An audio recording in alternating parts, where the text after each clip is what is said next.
Le César du meilleur acteur. Et puis on essaiera un jour de faire une grande cantine gratos. Yes, we can. Serge Gainsbourg, bonjour. Il n'y a eu qu'un vainqueur, c'est l'espoir. Europe 1. Et à 7h24 sur Europe 1, c'est l'heure du jour où. Dans les grandes dates de l'aventure spatiale, alors il y a bien sûr le 21 juillet 69, le premier pas de l'homme sur la Lune. Plus récemment, le premier pas d'un robot sur une comète. Anissa, vous vous en souvenez peut-être, c'était le 13 novembre 2014. Il y a 9 ans, ouais. La sonde spatiale Rosetta aborde la comète Chury et s'apprête à y déposer, lors d'Autriche, un tout petit atterrisseur. Oui, après 10 ans de voyage dans l'espace et 6 milliards de kilomètres parcourus, le robot prénommé Philae s'apprête à se poser sur la comète. Mais à quoi ressemble-t-elle? Mystère, dit l'astrophysicien Hubert Reeves en 2014. Le sol d'une comète, c'est quoi?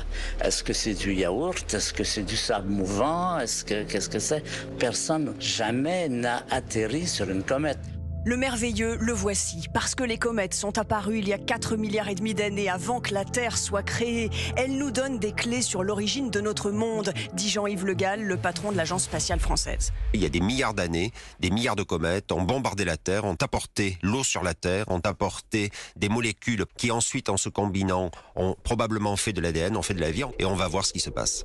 L'opération est périlleuse, la comète se déplace à 55 000 km/h. Mais ce jour-là, la science-fiction devient de la science réelle. Le robot, cette sorte de gros tambour, réussit à se poser. À la Cité de l'Espace à Toulouse, explosion de joie des ingénieurs qui depuis 20 ans travaillent sur cette mission.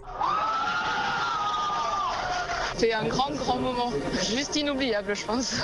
Finalement, les grandes premières comme ça, un peu comme celle d'Apollo sur la Lune, il n'y en a pas beaucoup dans l'histoire de l'espace. Puis les premières images de la comète nous parviennent. On y voit des falaises et des dunes, de la roche et de la poussière. Et lorsque le robot Philae a rebondi sur la comète, il a en effet reniflé des molécules organiques. 16 molécules qui prouvent que la théorie que les comètes peuvent avoir amené ces molécules dans les océans terrestres et que ces molécules soient à l'origine de la vie sur Terre, ça l'assure. Et l'analyse de ces molécules un peu plus tard montrera que la comète Chury contient du phosphore et de la glycine, 2 ingrédients essentiels pour que la vie puisse apparaître. Merci Lord d'Autriche, réalisation sonore signée Sébastien Guidi. S'il est l'heure de jouer avec Europe 1 et le jour ouf. Europe 1 matin.